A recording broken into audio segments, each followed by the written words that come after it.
I've got the BP spirit right in my head, right in my head, right in my head. I've got the BP spirit right in my head to stay.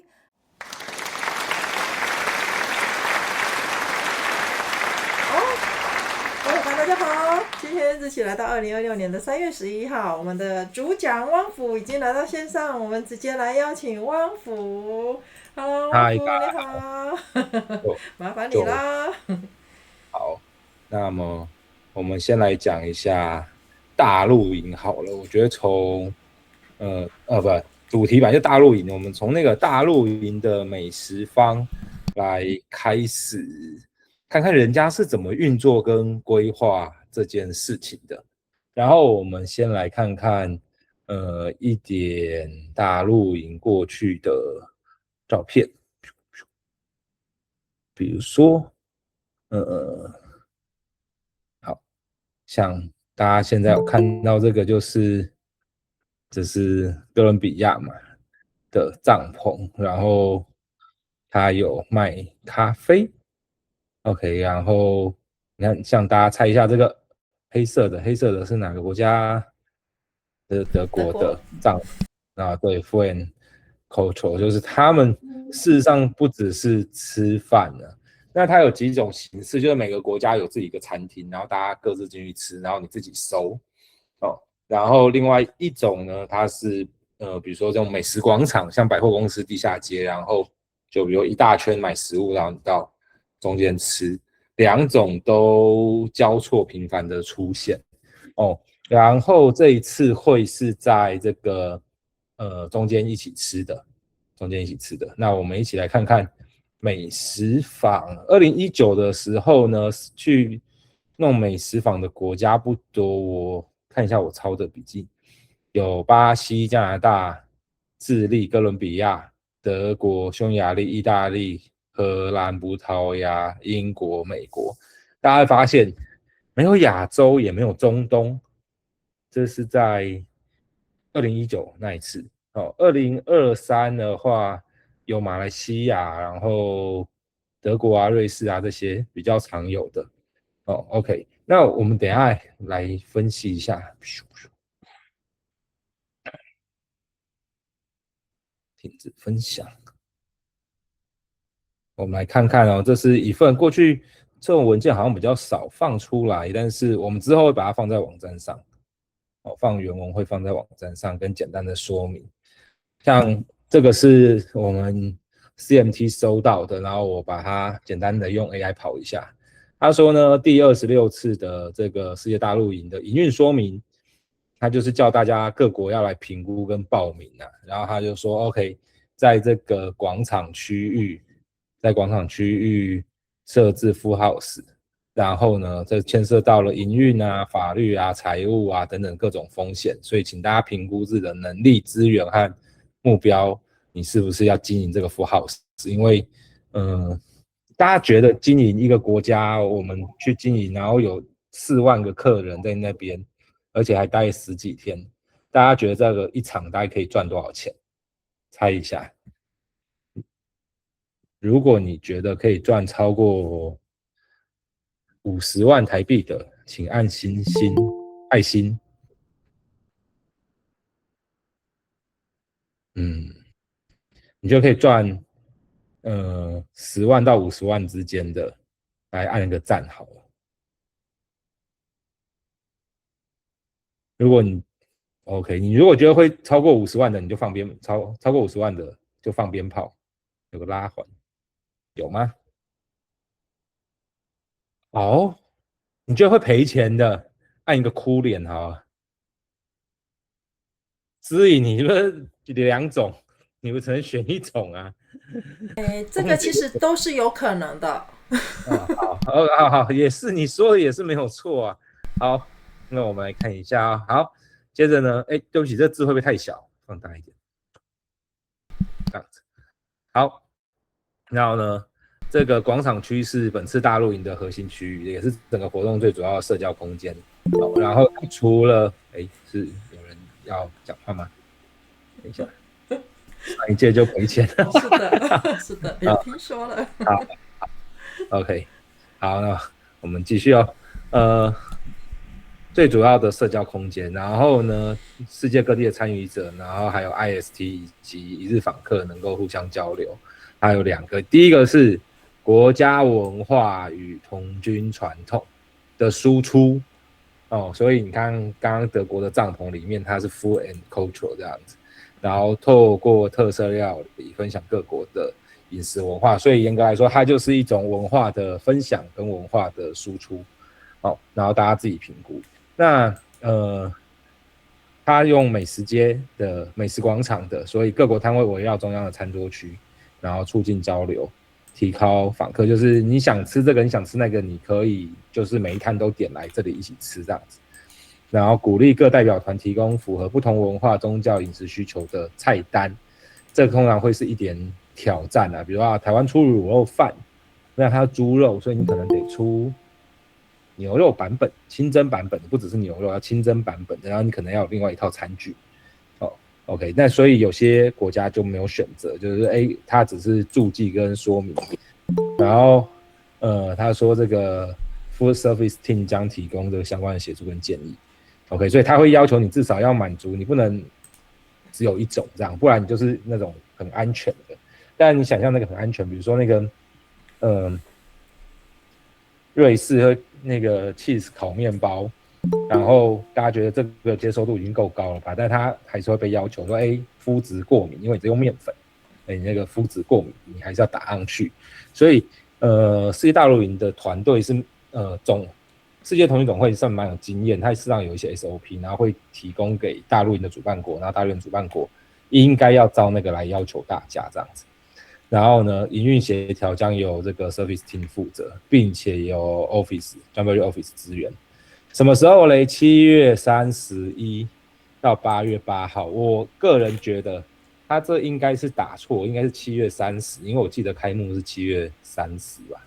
，7月30号晚上是开幕，就我觉得这个是打错的。OK， 然后时间是10点半到9点。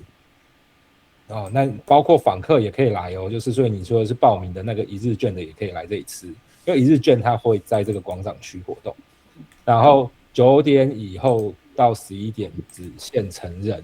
哦，在英国那一次呢，它是有特别一区，然后都是成年人嘛，然后就搞很晚，然后喝酒很嗨，所以被抗议太吵，所以到2007年之后的每一届就都禁酒了，都禁止酒类酒精。OK， 所以你看他说7月31到8月8号，在开幕和闭幕前后1小时暂停营业，就是哪怕你是负责弄 Full House 的，你也可以去参加开幕跟闭幕。他们觉得这2个典礼是很重要的。OK， 不过通常啊，那个闭幕后他早就收掉，要不然大家会来不及收啊。哦，因为9号大家陆陆续续走嘛，然后你当然也可以9号再收，但是8号晚上几乎已经没有生意了，就是最后一天晚上，因为有些团队他可能会选择9号的凌晨1点、12点，他想要跟大家错开，自己叫车来就先跑掉了这样子。OK， 好，每个 Full House 的营运空间呢由这个JOC 免费提供，但需支付象征性的费用分摊公共设施成本。哦，应该不会大笔，这个部分还不会大笔哦，因为他要骗你来做生意嘛，也不能说骗你，他要邀请你来做生意，所以他不会叫你付太多的钱。好，但是呢 ，JOC 你可以跟他租设备，这就贵了哦。马来西亚上市的设备真的蛮贵的，然后因为各国设备都蛮贵，然后厨房的设备要符合这个波兰、欧盟的食品安全标准设施。然后公共餐饮区的桌椅清洁由 JOC 统一安排，所以呢，它的概念是你只能有内场啦，你只能有内场，因为之前也有些国家因为那个申请太多人，哦，但是他说，没有啊，现在外面的收盘子、清洁什么都是我来弄，所以你就只要弄内场的人，那你的人力不需要这么多。然后如果你希望用自己的设备，你需要跟他们申请，然后他们会去看看，他会叫你附一堆标准跟检验规范这样子。好，重点的来了，所有的 Full House 销售由 JOC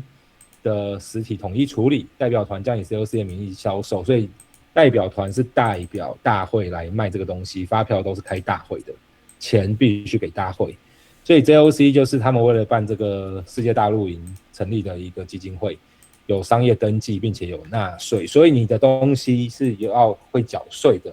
只是 JOC 帮你处理了。在此模式下，代表团无需设立公司注册税务身份，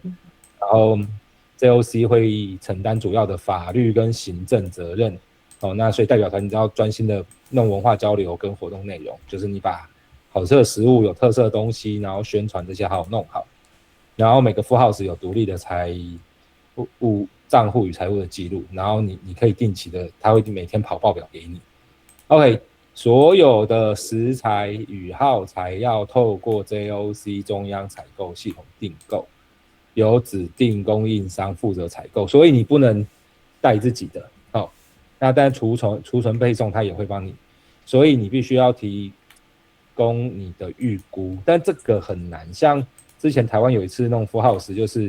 就前3天的泡面就卖完了，就只好到当地的 local 超市去买一堆台湾泡面。那次是在日本，所以还蛮多的。不过哪怕那个泡面卖50块在台币，在那时候可能比如说维力炸酱面只要在台湾只要10块，然后在日本就卖30-40块台币。但是呢，反正他去那边进货到大会的时候卖，就卖100块、110块台币这样子，所以还是很好赚。OK， 但是现在不行了，他现在就是你必须要透过他们来订购，因为他负责法律的跟保险这些事情。然后仓储包含了他会负责冷藏、冷冻啊、常温的储存设施，然后只有在半夜，所以就会像百货公司一样，那个在广场区半夜事实上是可能会有很多后勤补给的，并不会是安安静静的。OK， 然后营业时间的时候车子是不可以进来的，所以你如果营业时间需要补给，你就得自己去搬。然后呢，所有的结算就交易要透过他的系统，然后现场是不能用现金，不过这个很难抓啦，说实在这很难抓，但是只要一传开，就对国家民生蛮难听的，所以你会发现他会抓住你的销售额跟金流，所以你也没有办法躲。如果你不能用现金交易的话，你事实上是很难闪的。OK， 你的交易都摊在它下面这样子，所以呢，大露营的场地是没有现金支付的除了是那个 Scout Shop。不过波兰是一个行动支付蛮发达的国家，电子支付蛮发达的国家，所以除了 Scout Shop 之外，然后不知道其他地方会不会也都是无现金这样子。好，然后呢，他会提供这个刷卡跟支付设备。最后他会把你的营收减掉所有的成本，然后就是最终收益。成本包含了食材、耗材、水电、外包服务，支付一定的比例服务费，分摊营运。关键来了，他看你生意做得怎么样，再决定你要分摊多少。所以呢，你的生意做得越大，你可能缴出去的就越多这样子。好，但他会说我没有要赚钱啦，如果有盈余的话，会转给各国童军组织。然后有关人员，我觉得这也是现在越来越少full house的原因，是要处理食品的人员要进行卫生检测并取得健康证明，你要前1-2天到波兰检查，所以并不是在台湾检查然后提交证明，或者在日本检查提交证明，在美国检查提交证明，不是。你必须要去波兰检查，你只有欧盟区的比较有可能可以躲掉，其他都是你得先去做检查。代表团需确保符合职业安全与合理公司规范，然后他会进行现场检查。那这就吊诡咯，你提前1-2天去检查，你没过嘞，你就缺工了，对不对？所以这个中间是有一点合理又不是那么合理的，他不太可能叫你特别为了检查飞波兰一趟，但是他又怕你没有照他的标准去做检验，所以他就只好折中，就是你先去检查，过了就给你，不过你要自己想办法。这会导致什么？就是大家可能会多报个1-2个人，或甚至多一点点人。好，协议full house营运透过 JOC 与各国的童军总会签约，然后营运范围啊、责任啊、财务。然后所以如果想要的话，月底就要提交意向书了，然后接着你就讨论，然后等等等等，然后弄菜单，好，完整。大家看完之后有什么感想呢？先回来，我们很快只花了15分钟讲这件事情。来，大家有什么感想？关于 Full House 的这样的一份文件？好，第一个好奇的是，我们台湾有要去设立一个吗？有总部那边去设立吗？对，这次吗？没有。OK， 好，由其他人来发言提问。不是提问啊，我说大家看完这份文件有没有什么感觉，或者是有没有什么感想？不要自找麻烦。好，然后我这一次呢，总共访问了这个三位曾经代表他们国家弄 Full House 的人。然后呢，我觉得蛮有趣的。首先，我要先打个岔，跟各位介绍一个，这怎么开呀？先介绍一份有趣的料理，找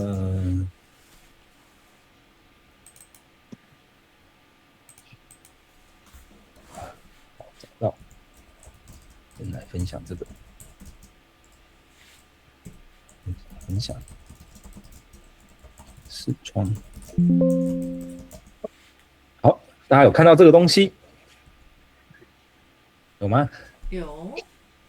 这是我在那个慕尼黑机场吃的，大家有看到德国节嘛？香肠、酸菜、马铃薯泥，然后烤猪肉，就知道啊，这是德国的食物，在慕尼黑。然后，就是我就很想吃青菜。我在波兰没有吃到什么绿色的蔬菜，就是什么高丽菜、红萝卜。那他们沙拉就是什么红萝卜加苹果汁摇一摇，红萝卜切很细，然后加苹果汁摇一摇，然后告诉你这就是水果沙拉这样子。所以我就很想吃蔬菜，所以我在那个菜单上找了半天，终于找到沙拉这一道菜，然后我就点了之后呢，大家有看到这个中间这一坨，下面是一堆肉，上面给你一些洋葱丝，这就是德国的沙拉。蔬菜盛，就全部都是肉啊！就我的天哪！就德国人真可怕。然后你看，我们3个人，所以有3杯啤酒。但是呢，因为我们要去赶飞机，我们很怕上不去或是有些意外，所以他就一个人嗑掉了3杯啤酒。很厉害。好，我在那个时间点呢，刚好就是在转机的空档，有一个机会，我就很认真的请教了这一位德国的，这个嘛，影片呢？有办法弄影片吗 ？OK， 我就请教了这个德国的前一次的美食坊负责人，德国几乎每次都会弄，然后他就说他们赔了很多钱，然后我才知道，然后我也问了瑞士，然后我才知道哦，瑞士之前也赔钱，然后美国说他们大概2019在美国自己大约打平这样子。等一下，等一下，有点太吵了。大家来猜一下，这个德国人就是美食坊的负责人。这个他的本业，这个大汉一次嗑掉3杯啤酒，他的本业是什么？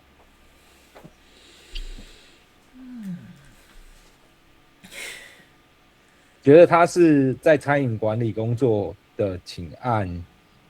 赞。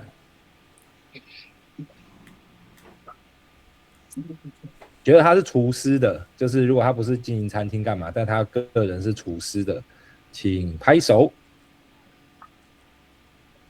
雅玲觉得很好，觉得他是别的职业的呢，你也可以弄个爱心好了。好，他是那个资料数学家，然后呢，他就跑来弄这个美食坊，然后我就说你们当然会赔钱啊，然后不是，他说他们每届都赔钱。我说那每届都赔钱，那德国几乎每一届都有做为什么你们要干这种事？然后呢，回到就是文化输出啊，文化输出。另外一个，因为德国过去也都很大团，那他们怕他们的小朋友吃不惯，怕小朋友吃不惯，所以他说，至少可以怀念一下家乡的食物这样子。那还有另外一个国家的呢，他们说他们这一次打算要去进行这个 Full House 的申请，他们的政府支持。然后我说 OK， 那你有什么样的计划呢？他说他政府准备了160万，他最大的愿望是希望不要赔钱哦。那马来西亚上是赔很惨嘛，对不对？很多国家都是，所以就回到一件事，跟我们想的不一样，这不是个赚钱的机会。如果你试图的把它视作赚钱的机会，你想想看，你的供应商是别人的指定的哦，你的工作人员你是要付费去参加的，所以如果你是找专业的厨师团队的话，一个人5万块的报名费，你找了8个人，你的人事成本就40万哦 ，OK， 所以那你如果说所有的都是用自愿的 IST 的话，机票啊、报名费啊都不用的话，那你总要几个厨师吧，2、3个会的厨师吧，那你要不要帮他出钱哦？所以这会是一个很大的压力，所以大家都是以我如何宣传国家文化跟食物的角度啊，大部分的 CMT 都是这样子来看待这件事情。那我想他们长期下来的经验也确实是这样子。你想想看，如果说你不用他的供应商，你要自己带食物进去，你就要自己进行报关，你就要自己进行这个检验哦，然后你可能还要当地找合作厂商，然后因为你的像有些国家还要求你的食材进去之后，它必须要有确保好的储存方式，然后再到营地，你不可能接得很顺哦，就是今天到港口，明天到营地，你中间可能还有中转啊干嘛，所以可能找当地的供应商来协助，也许是如果是台湾，可能就找当地的台侨来协助，但必须理解这些东西通通需要成本，所以它的成本是很高的。OK， 好，那为什么还会都至少有10几个国家愿意做这样子的事情呢？除了文化宣传之外，我觉得这个它可能还有一些附加的效益哦，就是比如说它可以像比如说德国的它就会自己的 IST 之夜，它就可以办在这些地方哦，所以当你的代表团够大的时候，确实会有这样子哦。不过也有一些代表团哦，它可能有200、300人哦，但是它的 CMT 只有5个人哦，所以就是各个国家的组团策略事实上是很不一样的，很不一样的。OK， 所以 CMT 我要从这个Full House回到 CMT 在做什么，从这一次确实看到很多不同的可能。那台湾大家也现在陆续看到有做了一些尝试嘛，但是呢，蛮多国家都还蛮惊讶台湾的做法。大家最惊讶的一点，到目前为止就是哇，你们竟然采开放式报名，每个代表团的总团长都说你们这样风险会不会很大？我想说，过去台湾也这样子搞了几十年啦，哦，可能在早期是有甄选，哦，像我今天有遇到那个高雄市公园处的副处长，他说他小时候有去参加世界大陆营，也参加全国大陆营哦，然后今天他带我们去看一个场地，然后我就问他说，那你那时候是哪个童军团呢？他说他是这个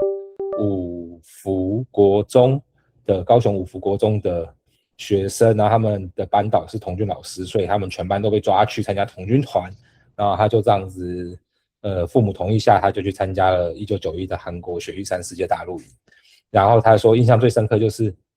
竟然还要考试，但是他们想要考童军技能去参加世界大陆营之前，不过最近这几届都没有，就是你来就可以报名，所以我就一直在思考说，为什么我们大家觉得你们 CMT 很轻松，没做什么事，不用做什么事情，相较于其他国家，因为他们就觉得，你们光是要面试20个分团的分团长就会很累，有80个人，然后我就跟他说，我们没有面试啊，他凑齐了赶来就可以了这样子，然后他就觉得不可思议。我后来理解到一件事情，就是在风险管理的方法上，跟对大陆营的期待上，大家的差异可能有点大。我们应该开始做一些改变，但是距离说它是一场教育活动，回来每个人要写心得的，要干嘛的，这个是不一样的想法啦。OK， 所以呢，CMT 我们刚刚的话题，所以第一个是我们做了一些想要取得平衡，不要一次就叫大家都要来考试，然后每个分团服务员、每个 IST 都要来测试。但是我们希望就是说，我们利用支持的方式，看看这样子可以有什么样的效果。所以我们这次想做了很多支持的东西。然后呢，在座的各位，我想问一下，那个你们都一定有去看过这个我们的网站了嘛，对不对？然后呢，我要告诉各位哦，这一页有没有每个礼拜常常来看这一页？网址应该再贴一次给大家。网址，大家有发现每个礼拜都有长出新的东西来 ？OK， 这就是世界各个国家的童军，然后他们的介绍，以及他们欢迎台湾的伙伴去这个波兰一起见面，然后大家也可以看看这个各国部章哦，这个也不断的在增加哦，越来越多的东西有没有？我们看到 ，OK， 然后你看比利时的啊，英国的最近也出来了，虽然我不知道这一支是什么，但他们应该是有一个名字这样子。好 ，OK， 是什么？是什么？哦 ，OK， 所以呢，我个人蛮喜欢，因为它蛮可爱。然后大家可以继续 follow 这个网站哦，因为它确实每个礼拜都长出新的东西来。好，那CMT 还做些什么呢？像昨天我听说昨天是有一些疑问的哦，所以我们来看一看昨天的疑问，我顺便从这里来切入 CMT 做些什么。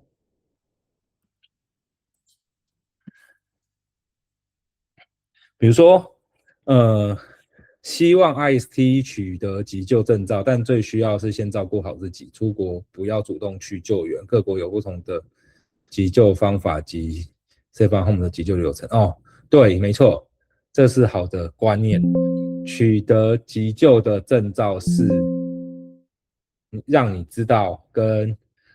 和你附近的人有什么问题，并不是要你去做急救。哦，你有那个能力你才做，你没有那个能力，事实上是，或者说你没有那个你要负担法律风险的时候，有时候你光是帮他求救就是很大的忙。哦，所以那大家知道过去都完全没有限制嘛，所以当这一次开始我们说，应该要有紧急救命术啊，或是带团的你最好要有 EMT1 啊等等，开始啊就有一些反对的声音了。OK， 不过我们还是试着说，我们鼓励大家去做这件事情，然后我们开办这样的训练。然后再来呢，童军活动的风险管理，大家担忧的部分。OK， 风险管理来自于认知啦，哦，然后当然尽量在报名表揭露，但我们也发现确实有一些团，他们并没有意识到风险，或是可能这种东西你没有足够的背景调查，你是无法想象原来还有这种风险的这样子。OK， 所以那这个只能透过什么？透过大量的建立基础知识。所以像这一次的代表团，就是希望每个月都会有一次线上的会议 ，IST 的也比过去密集很多，而且就不是报告现在进度，而是真的有一些东西。所以像刚刚的那个官方网站在准备那一区还会有一个手册。好，然后再来是团体共识，去当 IST 是大人。去工作服务大家，先前建立观念，大家很怕年轻人翘班去玩丢国家的脸，这是一个很风险很大的说法。就是呢，大家担心年轻人翘班去玩，但我必须很诚恳的告诉大家，不是只有年轻人会翘班，有些服务员真的蛮皮的，他完全只顾自己想做什么。翘班的成年人我看过很多，或是压根不上班的，我就不理解，就是像马来西亚的 CMT 就5个人，大家就是来干活，来服务大家。但是 CMT 就很多人想要挤进来，觉得我 CMT 可以很轻松，我可以不用做事，我可以想干嘛就干嘛。事实上，这样 CMT 的量能就会很弱。所以我们就开始希望改变这样子的风气跟文化，不管是 IST 还是 CMT， 是去享受大露营，但是所谓的享受不是去那边当大老爷，而是去多交朋友。但是我不认为以比例上来说，年轻人真的有比较明显的翘班。但是年轻人比较容易迟到啦，我必须说我自己在2015带了几个比较年轻的，但是好好跟他讲之后，他都会特别注意。那他会迟到的原因是来自于习惯，不是说他工作习惯迟到，因为有些年轻人他压根没有工作过，他就是甚至连打工都没有，然后所以他学校迟到老师还好，大学，所以他就觉得我迟到一下没关系，我就留晚一点就好，或等等这样子，难免会有这种事情，但是没有，我不觉得年轻人的翘班比例特别高，然后我觉得大家要尤其这次的年轻的 IST 比例很高，大家一定要避免教训或沦为三娘说教，就是当你越帮他贴了一个标签的时候，你就越难跟年轻人沟通。我觉得这是大家一起要谨慎。如果我们希望年轻人可以有好的表现，要用多鼓励的，要透过鼓励来替代责备。然后战争预备金的准备，保险的准备，对，保险是重要的，所以我们现在也有请一位伙伴，我看一下是什么时候，我们会去拜访富邦产险，然后来为大家有一个推荐的，就是说，有哪些东西你应该保，或你至少要保到什么地步，比如说你要晋升。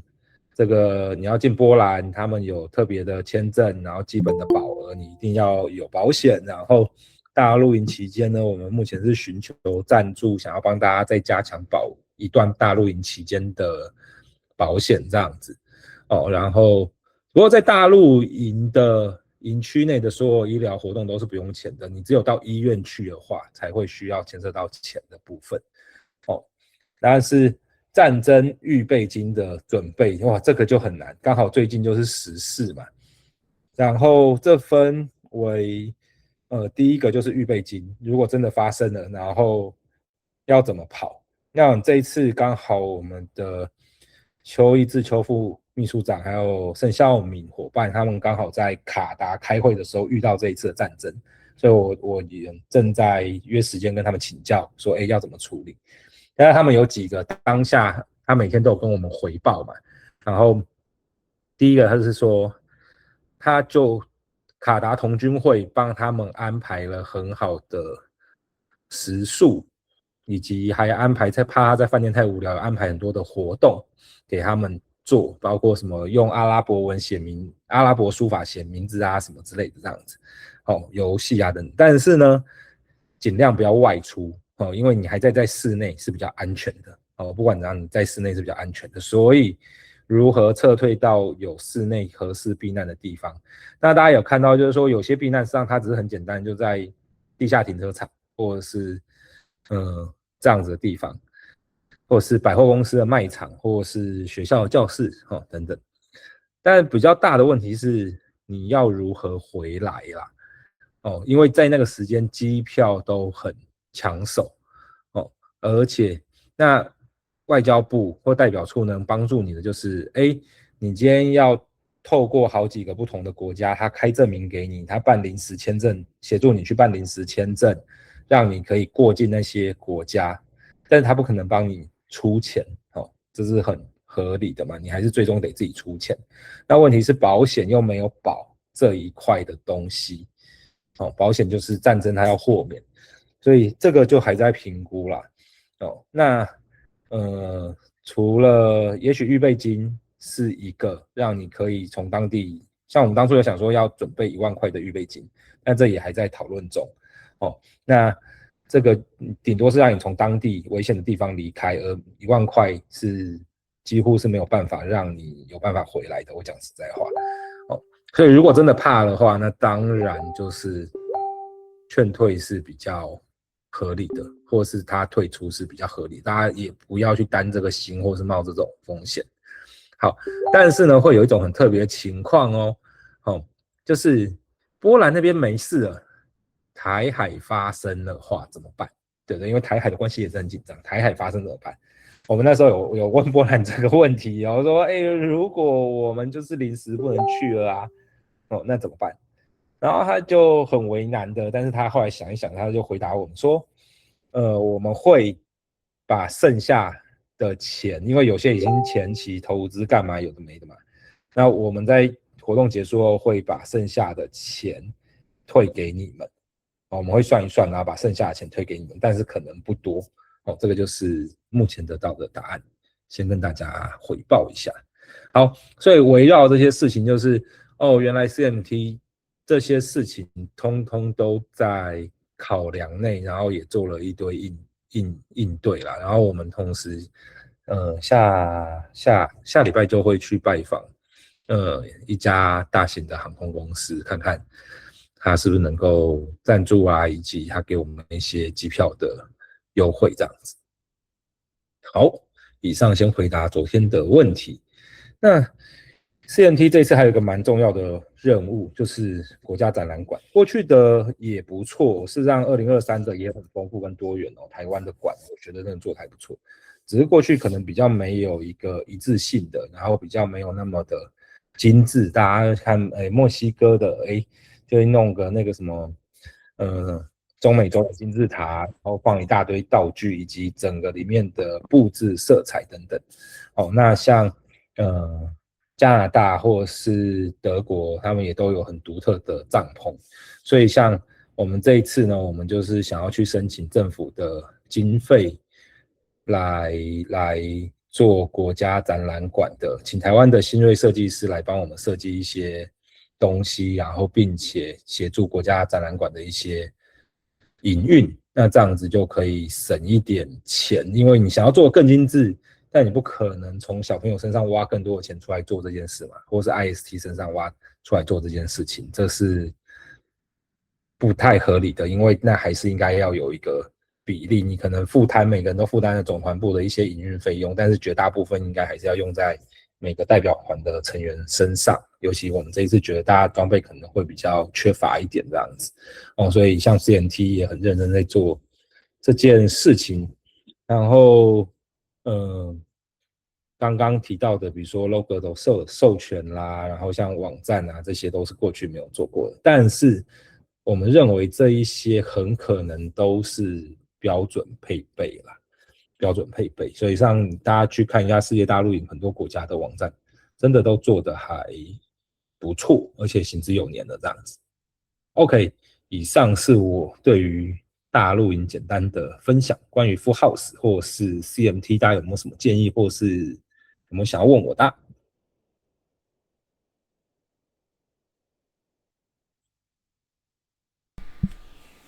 我难得很准时的结束看看你提到那个飞机票的那个部分，你们现在人那么多，为什么不提出由那个旅行社来招标你们的这个机票这个部分？机票的部分招标的没有做的原因是台湾的 CMT 或整个台湾代表团过去的风气不适合。不适合的原因呢，是过去也曾经因为人比较多去跟旅行社谈，然后也招标了，结果大家都不用旅行社的，所以事实上旅行社并没有回馈什么东西给总会然后总会，所以大家说总会可以把这些拿来公开的使用，过去你们都偷偷使用，不是，就以上一次来说，旅行社根本就没有回馈任何东西给总会。为什么？因为当初去韩国听说最后走旅行社的可能100-200个人而已，跟当初的1600个人喊出我至少100-800个人跟你买机票，根本就打不到。光是去韩国就这样，那去波兰就更不用说。为什么？因为大家的行程差异太大。像有些国家，它是你就是全团露营团全团一起进出的，比如说台湾800个人，你就800个人就是一起进出，然后走一样的行程。但是台湾过去没有这样子的做法。台湾过去有点甚至已经病态到就是，我这1万块每一分钱用去哪，你要给我揭露的很细。我个人是反对的。我认为它应该被检查，以及被会计师、被这个所谓的政风单位检核。但是，如果它有一些结余，那它是应该要回给总会的。因为老实说，你不透过总会，你是不可能参加这样的活动。那总会也要营运嘛。很多人说总会应该做什么，总会应该做什么，钱哪里来？对不对？每年缴的3项登记费是不够总会去建3项登记的网站或是系统，那钱哪里来？所以我认为已经过去可能被有点病态了，被要求到病态了，所以双方的关系很紧张，大家觉得总会的人会乱花钱，或 CNT 会乱花钱，然后会没有做很好的运用，但有时候可能只是大家的价值观不一样，这是有可能的。所以我认为他是应该受到监督，但是不应该这样子。那在这样子的氛围下，我认为台湾代表团没有那个条件。比如说你要从德国进出，有的要从荷兰进出，有的要就直接去波兰，然后大家的日期不一样，旅程不一样，所以事实上机票没有规格化。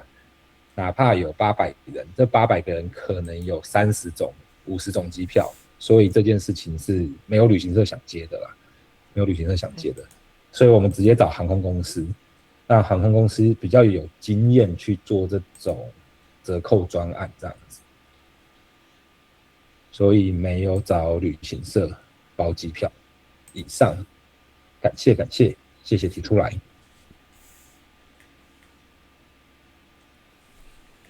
因为其实就除了机票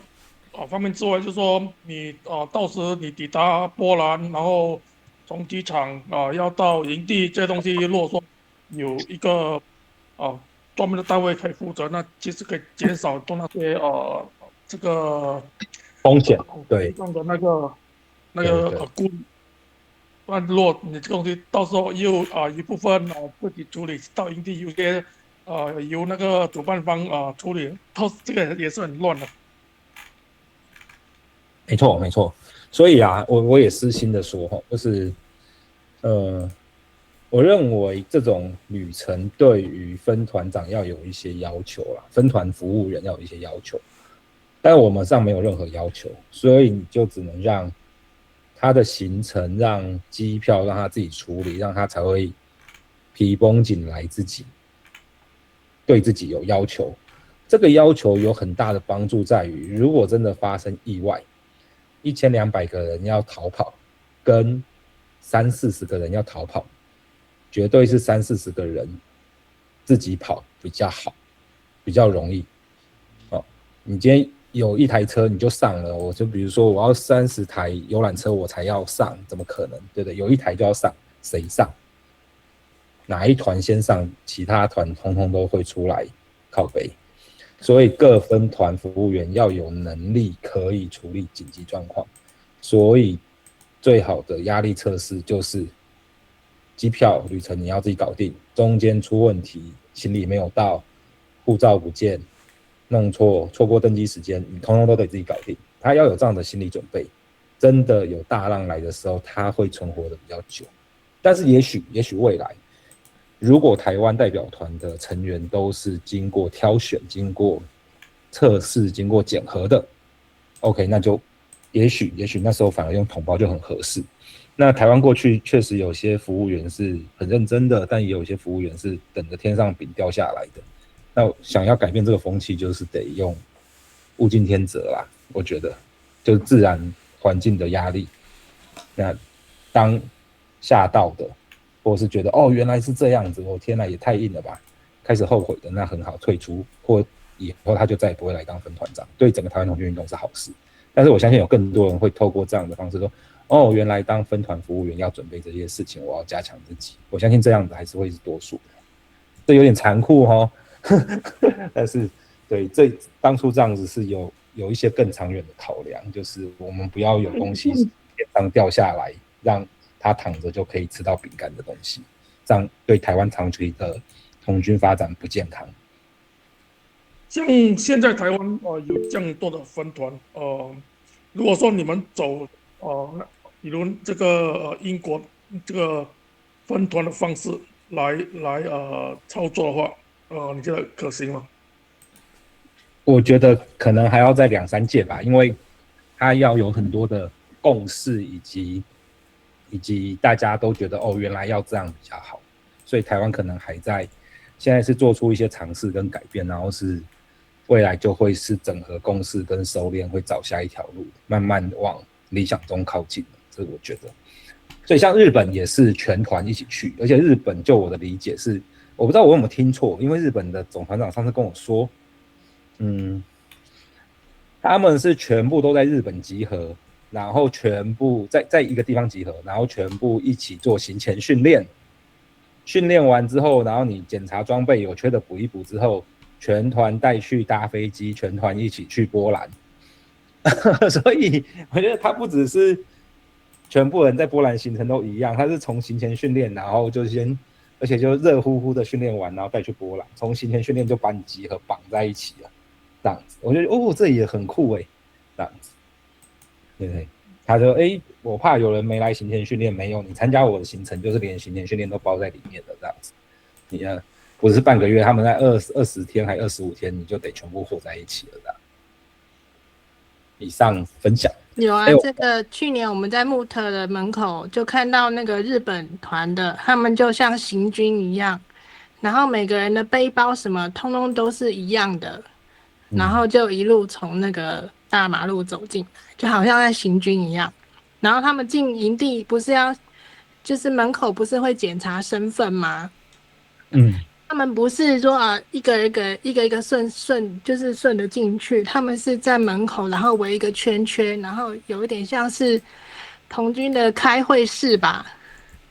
就是围一个圈圈，然后团长在那边训话，然后开会室，然后木头还要团长训话，真的？我不知道，反正他们就围一个圈圈，然后就是好像就是团长在训话，一个开会室这样子，然后唱个歌，然后才走进去。谢谢。木特门口不是有那个我们第一天报到不是都要检查身份什么什么吗？哦，对啊，他们是在那个之前哦，就是那个巷子口进来的地方。然后就停在那边，然后围一个圈圈在那边训话。OK。所以你刚刚讲的，我相信他们一定会在他们国家整顿好，然后再出发。他们从上一届的理事会有蛮大幅的改选，然后纳入很多企业人士之后呢，他们在组织上也做了蛮大的调整。过去日本的国际部都很大。然后很大的意思是指说，不是官阶高，是他们的人很多，然后资源很多，业务很多。但他们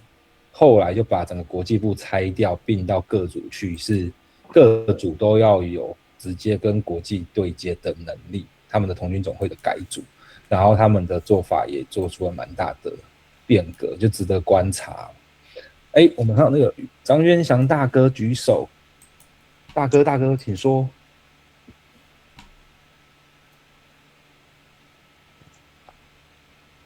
对，大哥也跟你报告，那个地方是可以开船去的哦，它有港口，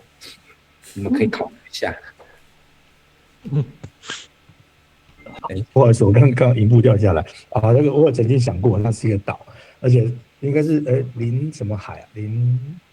啊？波罗的海。对。好，这个不是我要问的，我是说刚刚有提到，其实谢谢陈普，大家都辛苦了，就是出国其实刚刚已经考虑到战争这个事情，就是国外要解决风险产生，预防性的了解到会有哪些风险，然后也要预测性的有解决方案。有一个很基本的，我要问的是这个问题，说在我们这次明年的大陆营的营地，离我们最近的外交单位在哪里？因为护照不见就要它有一定的程序，就比如说要找最重要是找到当地的我们的外交使馆，然后能够开立入国的证明书，才可以再飞回来。对，所以那个最近的呢，在华沙，那离我们有多远？开车大概4个小时。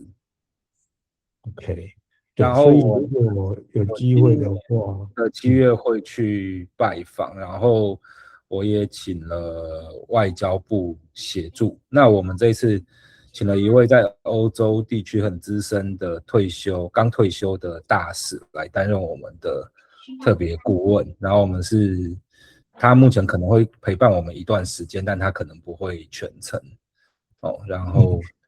就我的理解，国家在波兰有蛮多的，在这2-3年未来会有蛮多的外交任务，所以他们是很积极的。然后我也要很谢谢那个 Lucy， 让 Lucy 有帮我们联络这个波兰的台侨的会长啊，然后所以我想各方面吧。那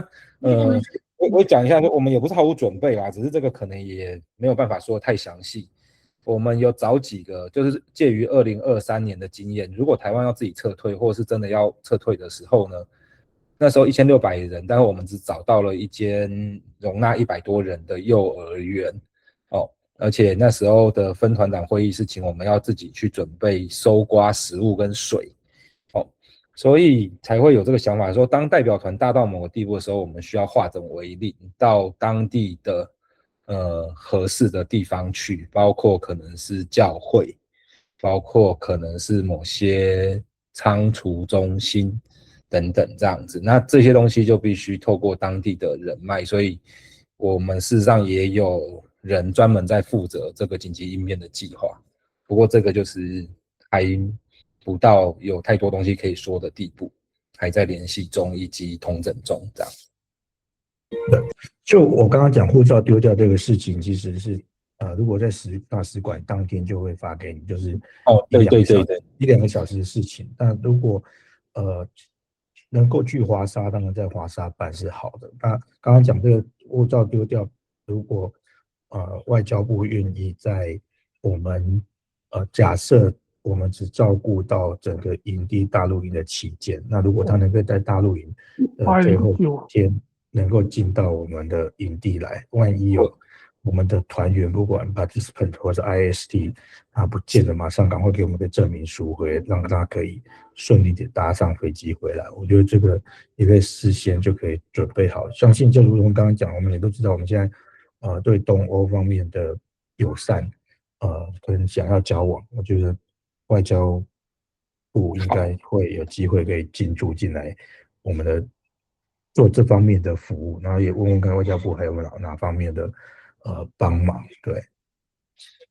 有的，这个好，这一次我会一起提出这个要求，非常感谢提醒，谢谢。然后他们还会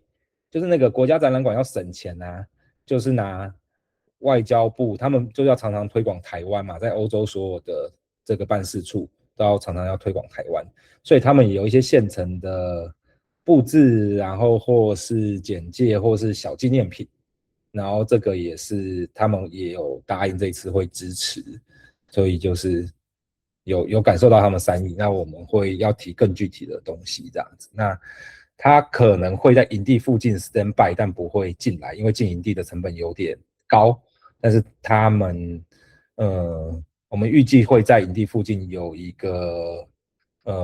有人自费或是赞助的这个的后勤小基地，那可能可以待在那边，然后随时协助我们处理，包括送医院，就刚刚护照的事情，或是送医急救的事情啊，或是等等的事情这样子。目前是朝这方向去努力。好，请问还有没有什么？志颖呢？你有机会应该要邀请这个理事长，就是张彦祥，也是基隆同军会理事长，而且也有在第一线带团，是我一直很敬佩的人，你也应该要邀请他来贝学院讲课。真的好有这个荣幸吗？当然会很期待啊，但是就是怕小庙这样子，小庙邀请不动这样子。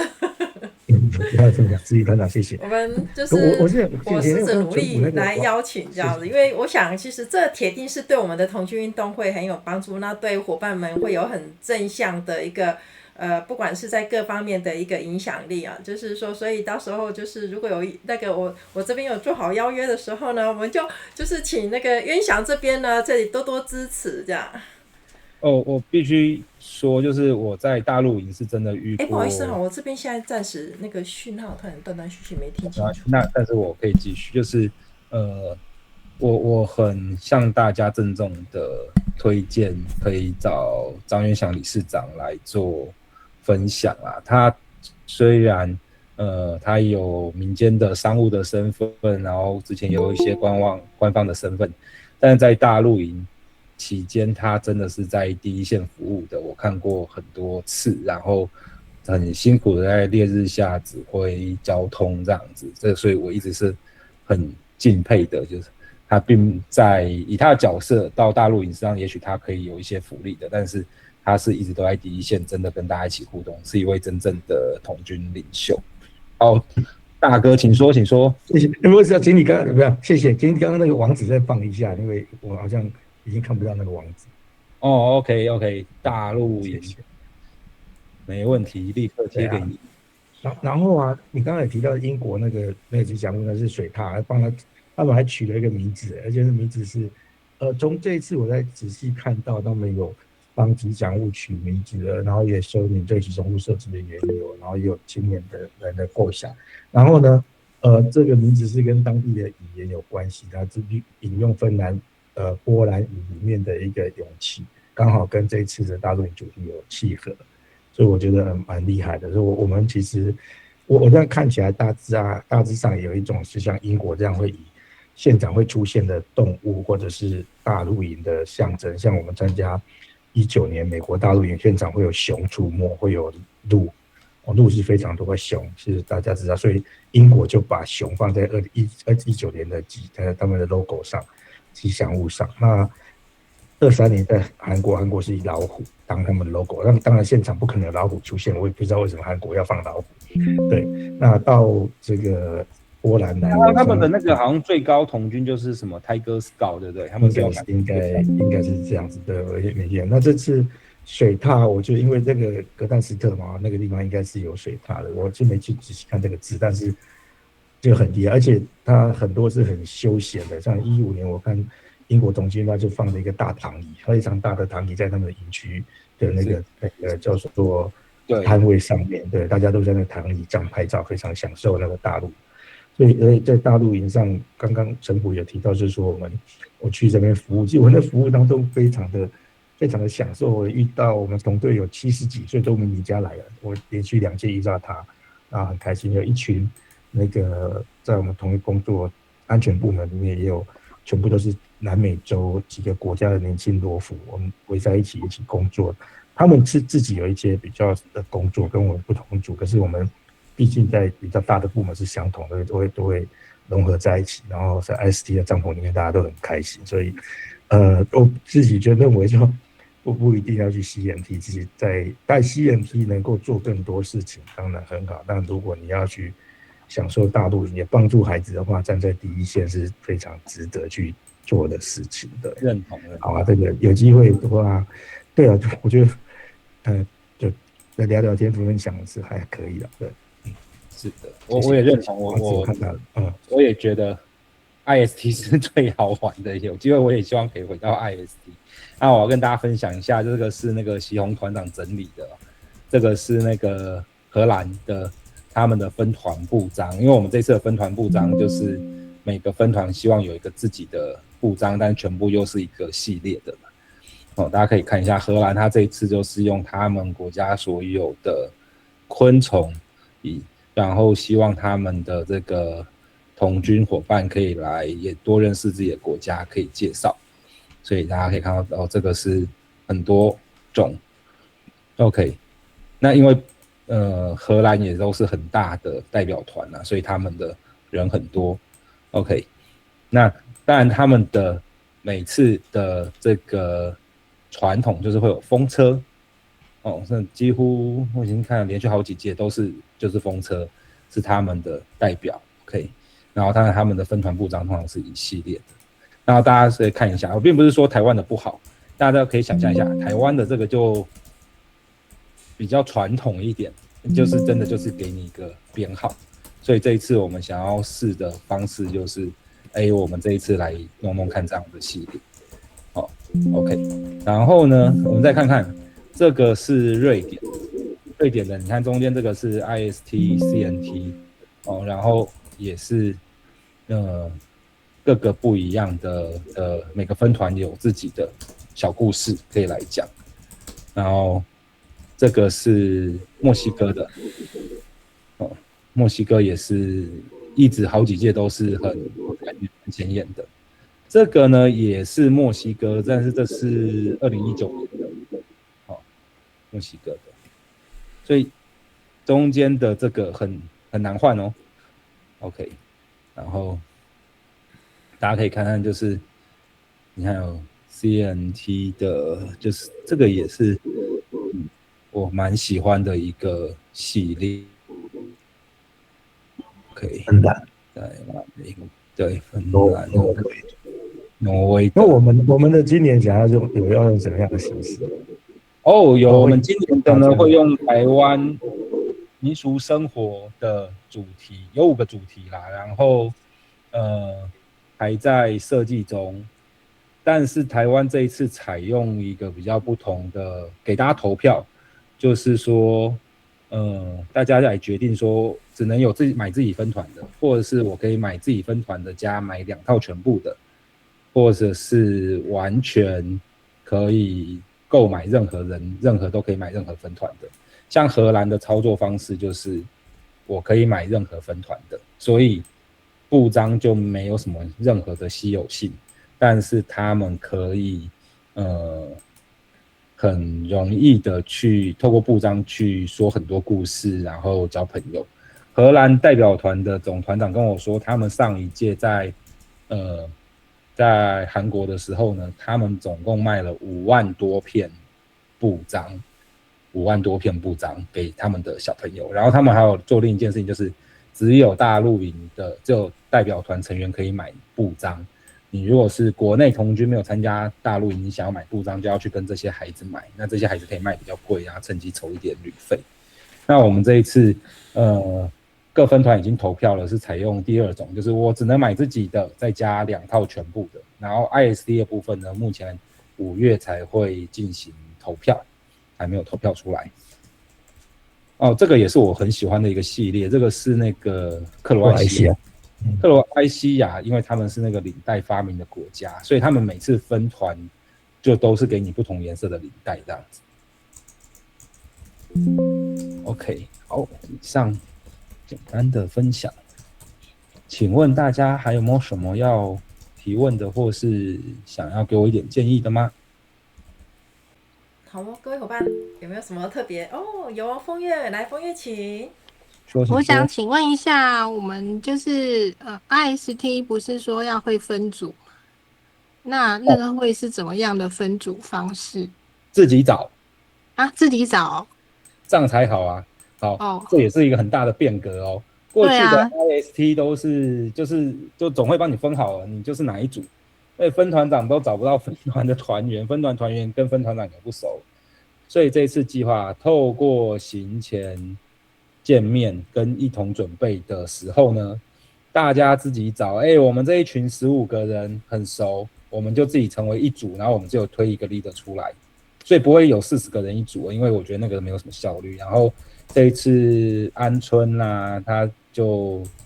30岁嘛，然后传凯啊、喜宏刚好老中青各一个，然后都很有经验，他们想出来的办法就是说，让大家自己找，自然而然来产生组长，而不是总会去指派分团长这样子。所以 Maxima 就是一小组15个人，对，左右啦，左右。OK。只是我们还在想说，所以3组用一个分团部长嘛，要45个人嘛之类的。但是如果说我这一群死党就是16个人，我们也应该是不，我猜叔叔他们应该不会踩得很死。所以小组组好了之后要给你们名单吗？会啊，然后以后有事就是找组长帮忙了。好哦，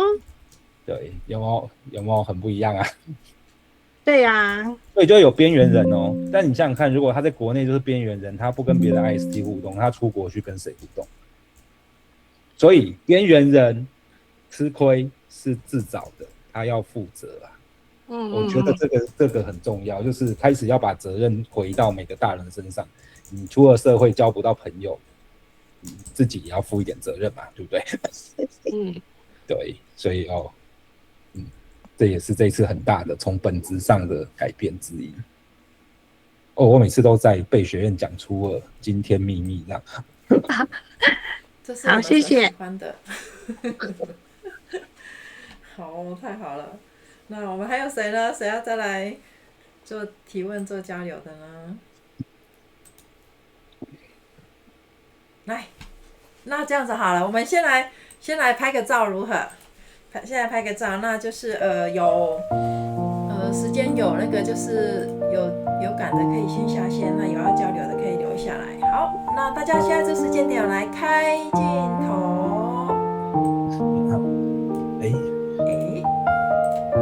好，都在吗？我的路嘞？你的路，赶快找。先拍照好了。好，来，看一下。都在吗？要开镜头的都开了吗？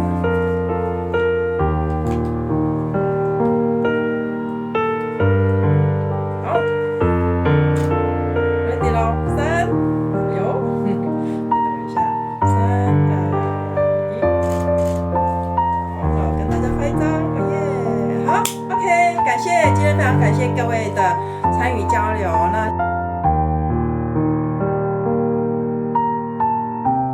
谢谢观赏被学院讲座，喜欢请按赞、订阅、分享，请给我们鼓励及支持。